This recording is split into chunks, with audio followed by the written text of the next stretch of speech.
Water makes a long journey before it reaches our homes.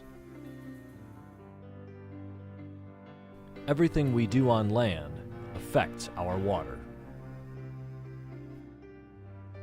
And our water affects everything we do. Farmers today are working to keep our waters healthy by changing what they do on the land.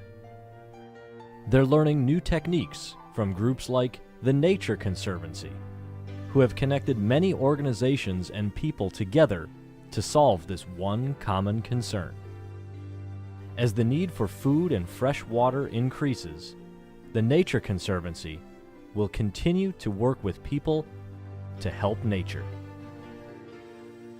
For food, for water, for our future.